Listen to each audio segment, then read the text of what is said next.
सदा ईमान की वकील हिफाजत करते रहते हैं, सिपाही जंगलों में भी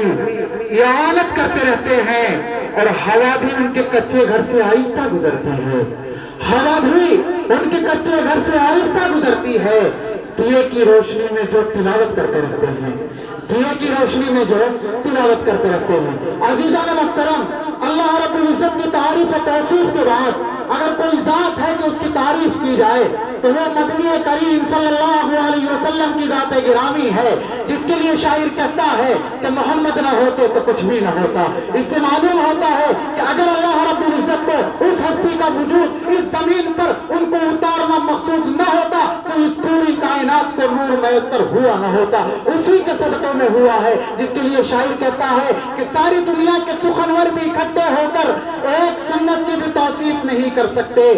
सारी दुनिया के सुखनवर भी इकट्ठे होकर एक सुन्नत की भी तौसीफ नहीं कर सकते, और आपके चेहरे अनवर तो बहुत दूर की बात, आपके जूते की तारीफ नहीं कर सकते। और बात यही सिमट कर नहीं रह जाती। अजीज़ान मोहतरम, अली जनाब मरहूम डॉक्टर राहत इंदौरी साहिब वो कलम उठाते हैं और शेर यूं रकम कर देते हैं कि ज़मज़मो कौसर और तस्नीम नहीं लिख सकता, ज़मज़मो कौसर और तस्नीम नहीं लिख सकता, या नबी आपकी ताज़ीम नहीं लिख सकता, और मैं अगर 7 समंदर भी निचोड़ू राहत तो आपके नाम की एक मीम नहीं लिख सकता। तो आइए उसी हस्ती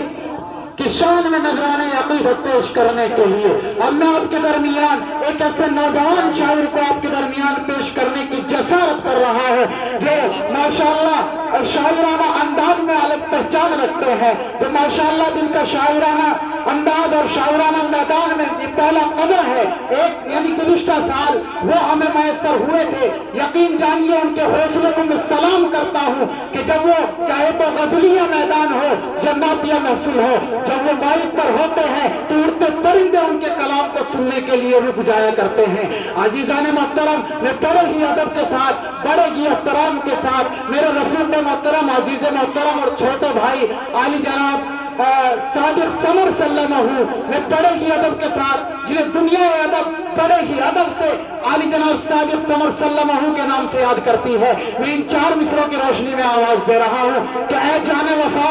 जलवा दिखाने के लिए आ, ऐ जाने वफा जलवा दिखाने के लिए आ, इस काशाए गुलशन को सजाने के लिए आ, और बेताब निगाहों का भरम टूट न जाए, सोई हुई महफिल है जगाने के लिए आ। आपसे दरखास्त है कि आपके ख्याल की मेमोरी के अंदर हमद और नात के जो भी शेर अंगड़ाई ले रहे हैं, बराह करम आपने स्क्रीन पर लिया है ताकि वो सामाईन अपने निगाहों के कैमरे में कैच कर सके।